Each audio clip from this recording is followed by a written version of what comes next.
في البسكوت المكنة ده؟ اقتصادي وتحفة وريحته تجنن بمكون بسيط. يلا بينا نشوف عملته ازاي. السلام عليكم. النهاردة هنعمل ايه؟ بسكوت النشادر بالمكنة، ايه رأيكم؟ بس انا ما عنديش نشادر، هعمله بسكوت بالبيكنج باودر بس. البيكنج باودر ده انا كنت عايزه اقول لكم حاجه، ان ده فيه بيكنج باودر، فيه محسن، فيه من غير محسن. اللي من غير محسن اللي هو تلاقوه 16 جرام اهو، 16 جرام. اللي فيه محسن 23 جرام. خدوا بالكم عشان ما تحطوش اللي هو اللي فيه محسن، بيبقى كمية بتاعته اكتر على انها كيس صغير. انا بس بقول لكم ملحوظة كده علشان محدش يغلط فيها. نقول بسم الله الرحمن الرحيم ونصلي على النبي، اللهم صل وبارك سيدنا محمد. هنقول المقادير. كيلو دقيق، لو انتوا تلاحظوا الدقيق بتاع البسكوت والكحك لونه اوف وايت شويه، بصوا شكله ايه. بالنسبه للسكر البودره، يبقى عندنا هنا كيلو، هنشيل منه نص كوبايه دقيق عشان يبقوا 960 جرام. عندنا السكر هنا 320 جرام. هقول لكم بالكوبايات ايه في صندوق الوصف ان شاء الله. يبقى 320 جرام سكر بودرة منخول، كمان منخول. وهقول لكم دلوقتي ليه منخول. عندنا 4 بيضات، البيض ده كبير، لو بيضة صغيرة يبقوا 5 بيضات. عندنا كيس فانيليا، عندنا بيكنج باودر كيس اللي انا قلت لكم عليه، عندنا نص كوباية لبن. عندنا هنا المكون السحري اللي يخلي ريحته تيجي من اخر الشارع، ودي شوية فانيليا برضو سايلة. خلاص هقول لكم ان شاء الله. يلا معانا. وهنا 320 جرام سمنة على زبدة. انا حطيت زبدة اهي وسمنة، سمنة بلدي بتدي طعم حلو قوي ونتيجة ممتازة. النهاردة هنشتغل بتكنيك تاني مختلف عن كل سنة. نحط البيض وفوقه السمنة على طول ونضرب ونخفق كويس جدا لغاية ما الخليط يبقى لونه فاتح ويبقى كريمي خالص، وننزل بالدقيق يا دوب يتجانس، نوقف التقليب.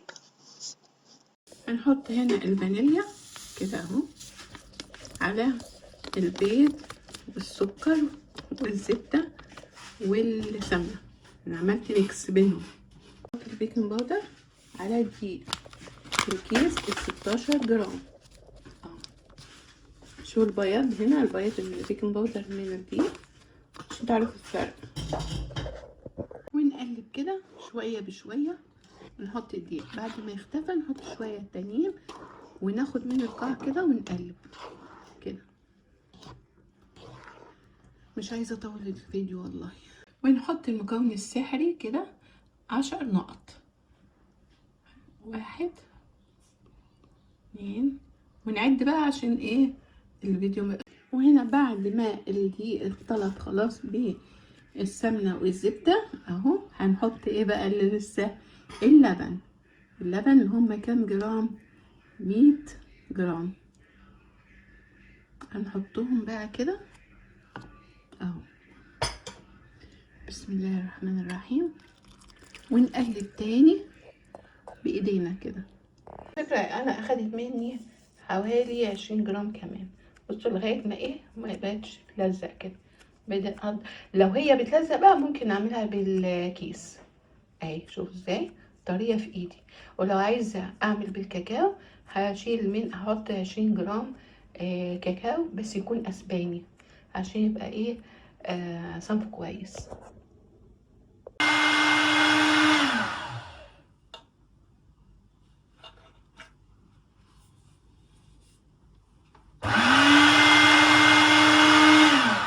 وهي شوفوا بقى شكلها هكمل وارجع لكم تاني.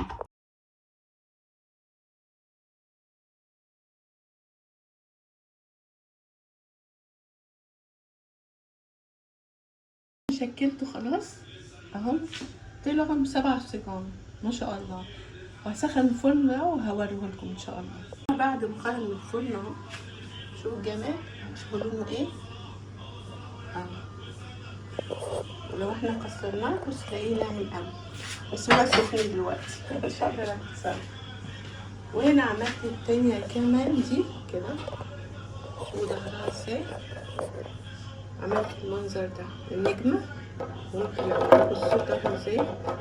كل الكمية عملت 940 جرام دي، طلعولي كيلو ونص صافي. ايه رأيكم؟ ما تنسوا الشير واللايك والاشتراك في القناة عشان يوصلك كل ما جديد، وكمان عشان تنوروني. وكل سنة وانتم طيبين، وعيد سعيد عليكم يا حبايبي.